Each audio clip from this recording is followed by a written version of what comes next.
Hey guys, I just got back to a tournament from Unrated Gaming and I got first place with Infernities.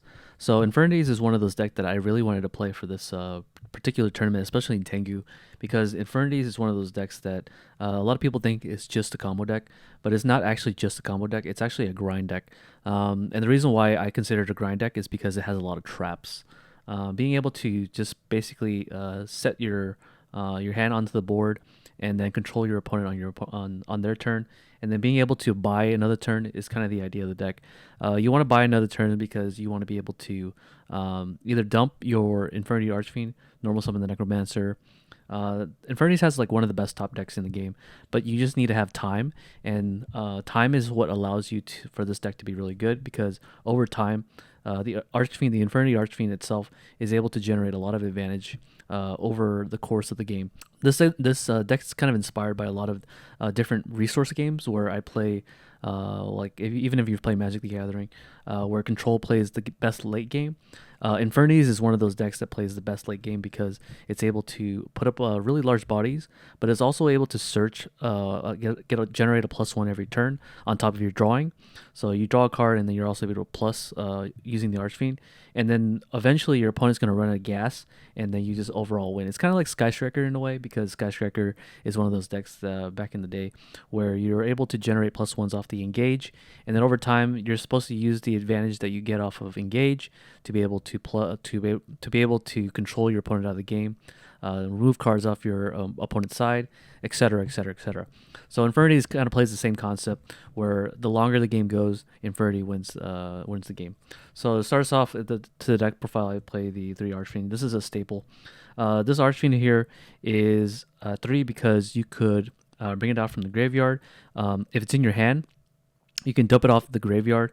You can dump a card to the graveyard called Stygian Street Patrol with Armageddon Knight. So this in tandem with this, I only play one copy, but the Archfiend, the idea is if you open up with one copy of Archfiend and a way to dump the Stygian Street Patrol, if you set your whole back row and then remove this from the graveyard to special summon a Fiend monster with 2,000 or less, you can special summon the Archfiend and then get a search. So that generates you a +1 in that respect. Archfiend has, you definitely want Archfiend to go to the graveyard. So if you have the opportunity to crash the Archfiend into the body, into an 1800 body like Stratos, for example, then you put him in the graveyard, and then with the Necromancer you can special summon it. So the Necromancer is the other best card in this deck, being able to revive the Infernity Archfiend from the graveyard every turn, once per turn, as long as he's able to be hit to the graveyard. Sometimes I'll make like a rank. Sometimes I'll make a rank 4 with this, with the Utopia. Attack with the Utopia and negate Utopia's attack just so that I can have the Archfiend in the graveyard. It's really that important to search with Archfiend every turn. Now, in Tengu Plant format, Thunder King Ryo is like one of the most prevalent cards in the game. People are main decking it and all that stuff. So that is the weakness. This Thunder King is this deck's weakness because he shuts off the search. So because of that, I decided to play a really random tech. Some people are main decking, some people aren't. It's called Infernity Randomizer. So I only take one copy of this, but what this card reads is if you have no cards in hand, you draw one card and you reveal it. If it's a monster card, your opponent takes damage equal to the level of that monster times 100, I believe. Times 200, I'm sorry. So it's the level of the monster times 200.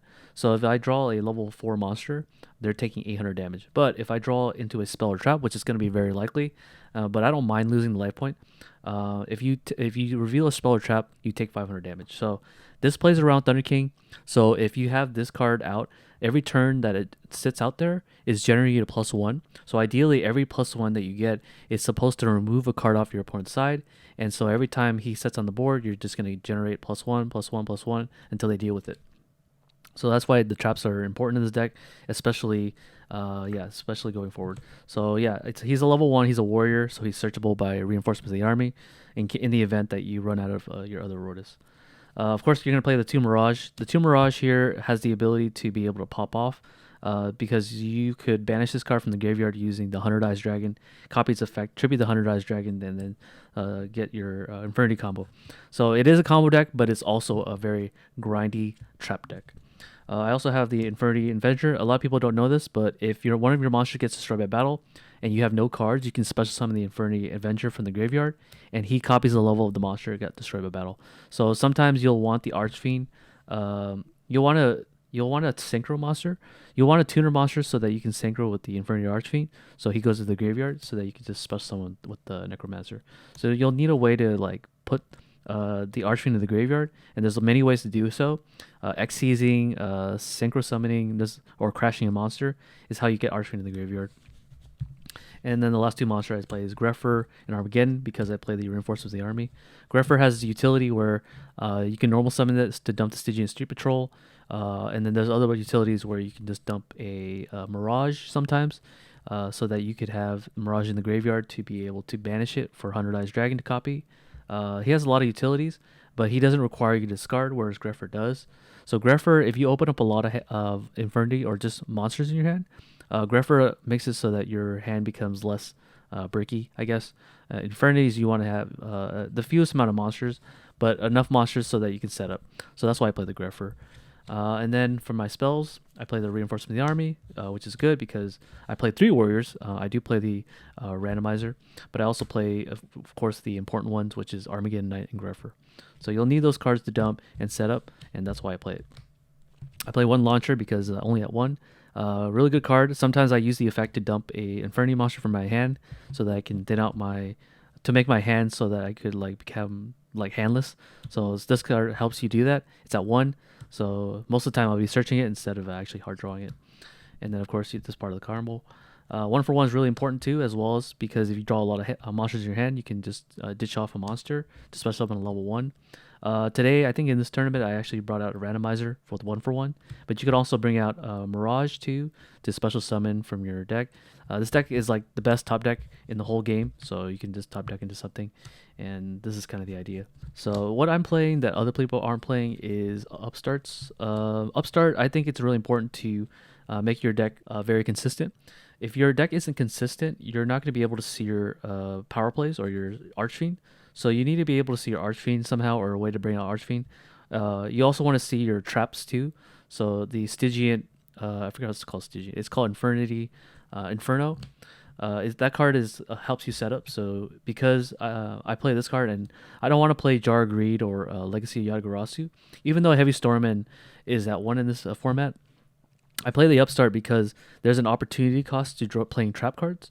So if I play the Jar of Greed and I draw into a trap, I don't get value out of that trap unless I had it set for the turn. So what I mean is if you draw into a trap on your opponent's turn using Jar of Greed or Legacy Yatagarasu, even though you can bluff out basically a 2-for-1 with the Heavy Storm, it's still better, or a 1-for-1 with the Heavy Storm, it's still better to see the trap that you need to set up as opposed to later. So that's why I play the Upstarts. And of course, I mean, not of course, but this is a weird one, and I've seen it in a lot of lists, is Duality. So this deck loses to Thunder King Ryle, like I've said before. So playing the Duality doesn't seem right to play into the Thunder King harder. However, it is a necessary evil. You do need to still play the Duality because you want the cards that help you set up. And oftentimes I will side this out game 2 and 3 for cards that can deal with Thunder King. So I'll show you guys my static soon. But I definitely think Duality is definitely needed in this deck, even though you won't be special summoning every turn. And then you have the MST here I only have to play 1 just to be able to clear out back row in the end phase. So I don't waste my Infernity Break to pop the back row. So I can save my Infernity Break to destroy the monster instead. I only play 1 because I don't need to. I also don't play Heavy Storm, so don't expect Heavy Storm to be in this deck because when you start the game and you go first, Heavy Storm's useless, so you don't want that. You'd rather have a quick play MST that can deal with stuff. I play the 1 Book of Moon so that can deal with Thunder King. Book of Moon is only at 1 in Tengu Plant, so Book of Moon allows me to Book of Moon Thunder King. Because Call the Han is at 2 in this format, I don't want to play cards that like destroy Thunder King because I can just flip Call the Han and bring it back. So the idea is to be able to Book of Moon it and then be able to basically do your plays. I thought about playing Lance in the main deck too, but Lance isn't that good against a lot of different decks because Solemn Warnings in the format, and because Solemn Warnings in the format, there's no point in playing Lance because if you summon a Thunder King, if you special summon the Archfiend hoping to get the search off, well, they could just warning the Necromancer or the Infernity Archfiend. So I'd rather to have the Book of Moon instead of the Forbidden Lens because at least I can Book of Moon the Thunder King Ryle. And then I play the Monster Reborn. Because Monster Reborn is in this format, it makes it so that you don't have to wait a turn to special summon a Infernity. So if you could dump Infernity Archfiend with the Armageddon Knight, and then set your hand and activate Reborn. Then you have a play where you can search with Archfiend, so that generates you a +1. And then I also play the Fool's Burial to dump anything that I need for the situation, and I play the Mind Control. Reason why I play Mind Control is because I can steal a Thunder King, as I've said before, or even a Tengu, and then make an Xyz with the Tengu. So effectively removes the Tengu off the board. Traps I play, let's go into traps. So this is going to be also weird. I only play one barrier. One, because I only own one. But secondly, when I got to the tournament, I was thinking, or as I was driving to the tournament, I thought, why would I ever just play Infernity with one barrier? It just doesn't make sense, right? But the issue with Infernity Barrier is that you have to have two stipulations, right? You have to have no cards in hand, right? And you also have to have a face-up attack position Infernity, right? So if I have a Necromancer out there, it's often going to be in defense position, right?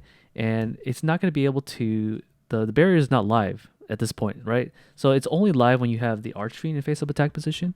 And so barrier becomes really like, I don't want to say it's cloggy, right? It's a very good trap card, right? You resolve this card, right? You negate something, right? You're able to negate Heavy Storm. This is the primary utility of this, by the way. It's negate Heavy Storm, but it doesn't negate the summon of the monster, right? So if they summon a monster that's bigger than Necromancer, right? This doesn't destroy the monster, right? So what I opted to do instead is to play 3 Infernity Break, right? This is a very powerful trap card. It was used predominantly in the format where, I think it was Hat format, where you're able to use Soul Charge, right? And then you're able to use Summoner Monk. I don't play Summoner Monk, but the idea behind Triple Infernity Break is that the normal summons and the special summons that your opponent tries to do is going to be destroyed, and then you wall off the attacks with the 2000 defense of the Necromancer. That's the idea of playing 3 Infernity Break. You can also, if they play passive where they just set, you can actually just use this card in the end phase to destroy back row, right? So I really like Infernity Break at 3. Maybe in the future I'll up the Infernity Barrier, because Infernity Barrier is a very strong card still, but I just don't see it being very useful. I mean, it's still good. It's a good card, but I don't know if I want to be clogged with it in a lot of different situations. So yeah, maybe in the future my opinion will change, but as of now I got first place with this, and so it's kind of justified in playing the 1 in barrier. So that's enough for that. I play the 2 Infernity Inferno. This card's help you set up, so you need to be able to resolve this card so you can set up the plays. So oftentimes I'll keep this on the back row, wait till it's my turn again, and then when I draw for turn, I'll activate the Infernity Inferno. Sometimes I'll have 3 cards in my hand, so I'll discard the 2, and then I'll be able to keep 1 card in hand, and then I'll set that card, and then I'll be able to special summon a lot.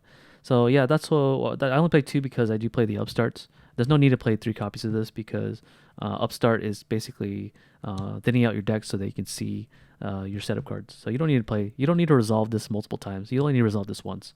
So yeah, and my other traps, the ones that are not Infernity, of course, you have to play the Call of Haunted. Call of Haunted is at 2 in Tengu Plant, so you're able to special summon the Archfiend or Necromancer or whatever, and it's a revival deck, so you need it. You're gonna have a hard time against Gravekeepers, by the way. So you have to have a side deck for Gravekeepers to be able to remove the Necro Valley, because Necro Valley is gonna be your worst nightmare, and they're gonna control you out of the game because they could pop everything with Descendant. Then I play the 2 Warning, because Warning is a staple in this format, and the Solemn Judgment. And then I also play the Starlight Road, because these 2 cards, along with the Barrier, is basically my 3rd barrier. But Solemn Judgment doesn't require that I have a monster in a face-up attack position with no hand. I also have a Starlight Road for Torrential, and also Dark Hole and Heavy Storm, so I can set back rows safely.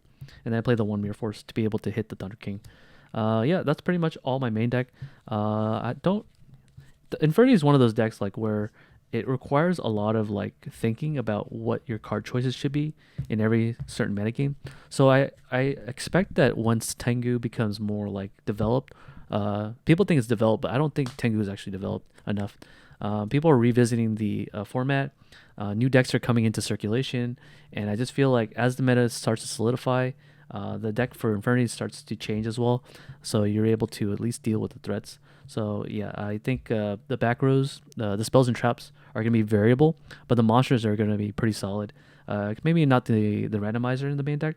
I only main deck because of Thunder King. So once Thunder King becomes out of the format, I don't think it's ever going to leave the format. Then Thunder King, then I'll drop the randomizer. But for now, since randomizer is running around, I'm definitely going to keep it in my deck.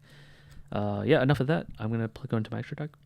I play the Utopia because you can overlay into with the 2 level 4s. You can also overlay with the Grepher or Armageddon Knight to be able to use Utopia to negate. I play the 1 Roach because in case I play agents, that special summons level 5 or higher monsters. But I never made it today, so there was no need to make it. Then I played the Leviair and Leviathan Dragon. I made the Leviair once. Actually, I never made it, but you can theoretically make it. There's a lot of combo plays that I don't know very well with Infernities, but you don't have to know the combos very well with Infernities. You just need to know like the basic surface level stuff. The idea of Infernity, like I said before, is to grind and generate +1s every turn. It's not to be able to set these like crazy unstoppable boards. Yeah, and then you just win the next turn. It's not like that. Yeah. My monsters I play, in case I do find the way to get the combo, is to go into the Hunter Eyes Dragon to copy Mirage out of my my graveyard, and then be able to do all the combos to where I generate +1s. 1 Doom Dragon so that I can pop monsters and then inflict damage. I actually made this guy because he's a really big monster that destroys anything. He's also an Inferni, so he's going to be in face-up attack position. And also, the reason why I only play 1 copy is he's revivable. So Necromancer can actually revive this guy from the graveyard. A lot of people don't know that because he's like a big synchro monster. Assuming he's properly synchro, you can actually bring this guy out. I play the Stygian Sergeant. This is a card that's the only level 5 in the deck, and you need this card so that you can remove the Infernity you need this card to remove the Infernity Archfiend off the graveyard to the graveyard so you can revive it later. But he also is really good because he becomes a 3,000 attacker if you attack over a monster first. He can attack again in a row. I play the Army around in case I do have the Necromancer or the Avenger, but no Archfiend. I play 1 Brio. Never made it, but I did make Trishula. So Trishula is really easy to make because of double Archfiend or Grepher and Archfiend and an Avenger. So you can make level 9s really easy in this deck. And then I played the Scrap Dragon. Never made it. Stardust, I only brought this out with Starlight, and then I played the Black Rose. Black Rose can be brought out if Infernity Archfiend gets destroyed or a Necromancer gets destroyed, and then Avenger's in the graveyard. So you can special summon the Avenger. It'll become whatever level of the monster gets destroyed, and then Archfiend and Avenger will become level 7, or Necromancer and Avenger will become level 7. So you can blow up the field, but I never made the Black Rose.